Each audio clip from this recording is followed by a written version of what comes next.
Hello everyone, अस्सलाम वालेकुम। मैं हूं मैर अफजल और आप यूट्यूब चैनल देख रहे हैं। आज की इस वीडियो में हम आइडियलिज्म फ़िलासफ़ी के बारे में जानने की कोशिश करेंगे। आइडियलिज्म में be derived from ideal or idea. Ideals जो हैं ये हमारी वैल्यूज़ हैं। इंसानी ज़िंदगी में वैल्यूज़ की इतनी अहमियत है हत्ता कि ये इंसानी ज़िंदगी से भी ज़्यादा हम हैं। और जो आइडियाज़ हैं इसका ताल्लुक हमारे माइंड से है। माइंड के अंदर जो भी थॉट्स और जो भी बिलीफ्स और इसके अलावा आइडियाज़ डेवलप होते हैं उनको इंसानी ज़िंदगी में हम अब फिज़िकल ऑब्जेक्ट्स में ट्रांसफॉर्म कर देते हैं। आइडियलिज्म फ़िलासफ़ी के मुताबिक जो फिज़िकल ऑब्जेक्ट्स हैं वो रियलिटी नहीं है, बल्कि जो हमारे माइंड में मौजूद हमारे बिलीफ्स, थॉट्स और आइडियाज़ हैं ये रियलिटी है। According to DM Dutta, idealism claims that vital reality is spiritualism. और इसके साथ साथ जो इंसान की सबसे इम्पॉर्टेंट रियलिटी है वो स्पिरिचुअलिज्म है। According to J.S. Ross, idealistic philosophy की मुख्तलिफ फॉर्म्स हैं। इन सब में जो एसेंशियल है वो माइंड और स्पिरिट्स हैं। इंसान की जो ट्रू रियलिटी है वो मेंटल करैक्टर है। इंसान का करैक्टर जितना मजबूत होगा उसकी वैल्यूज़ जितनी ज़्यादा इनरिच होंगी, वो जितना अपने कल्चर से, अपनी सराउंडिंग से और इंसान के माइंड के अंदर जितने भी बिलीव्स मौजूद हैं वो जितने ज़्यादा मजबूत होंगे, स्ट्रॉन्ग होंगे, उतनी ही ज़्यादा उसकी करैक्टर बिल्डिंग होगी और उतना ही ज़्यादा उसकी पर्सनैलिटी के अंदर डेवलपमेंट होती जाएगी।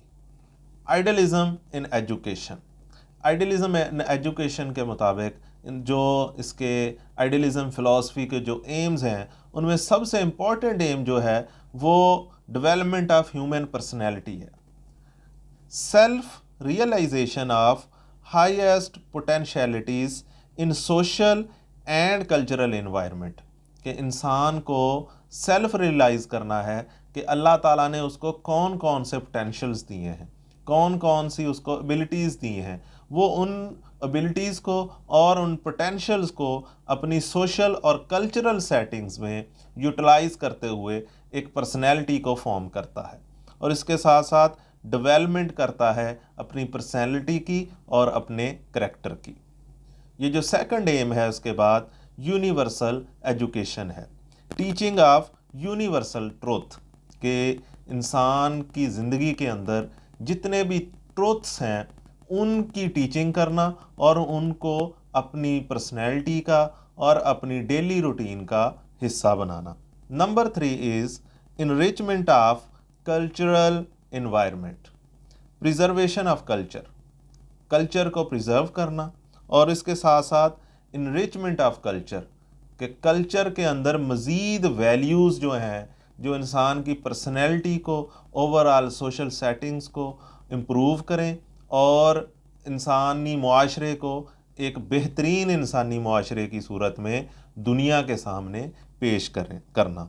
और इसके साथ साथ transformation of culture from one generation to the other generation, कि जितनी भी इंसान की वैल्यूज़ हैं, जितनी भी रस्म व रवाज हैं, रसूमात हैं, जो इंसान के बिलीव्स हैं और एक्सपीरियंसेस हैं, वो एक जनरेशन से दूसरी जनरेशन की तरफ एजुकेशन की सूरत में ट्रांसफ़र करना जो है वो एजुकेशन का सबसे बड़ा एम है।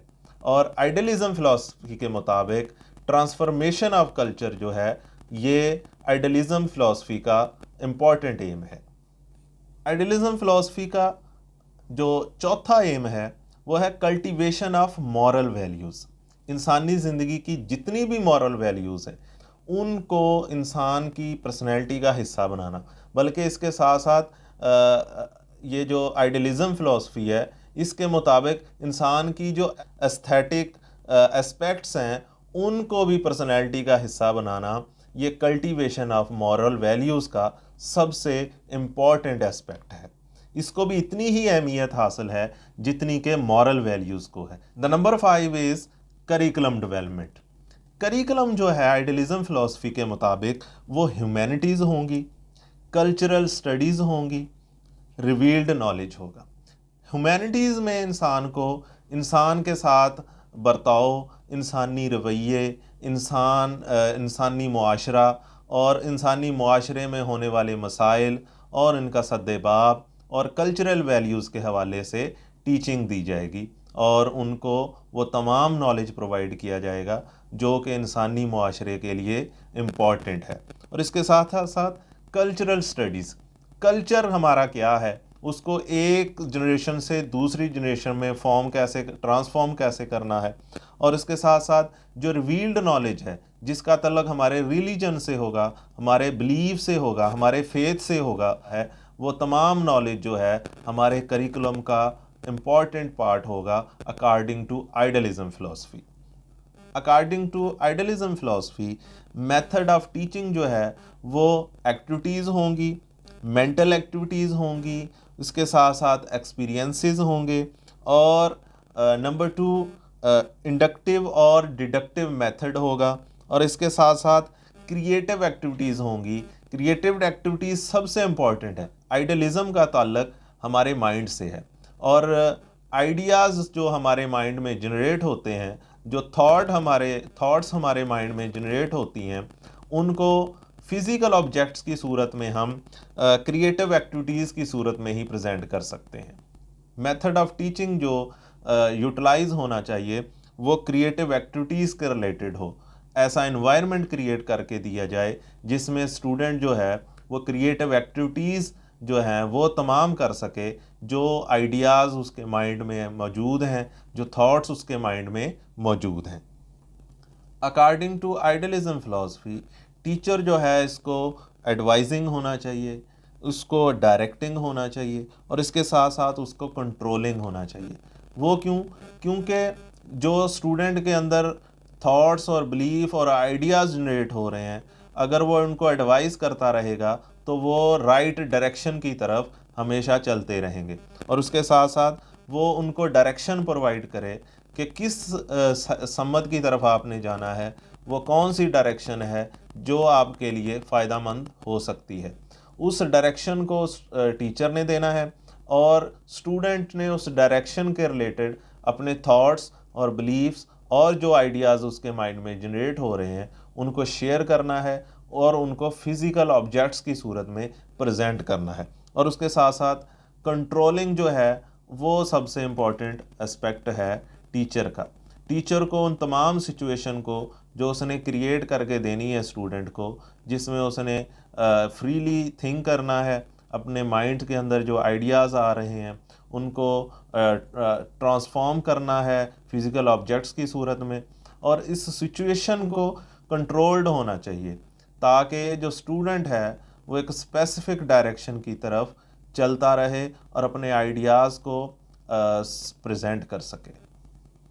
उम्मीद है आपको आइडियलिज्म फ़िलासफ़ी, इसके एस्पेक्ट्स और इसके जो एजुकेशनल एम्स हैं उनके हवाले से काफ़ी हद तक अंडरस्टैंडिंग होगी। मिलते हैं अगली वीडियो में, तब तक के लिए अल्लाह हाफिज़।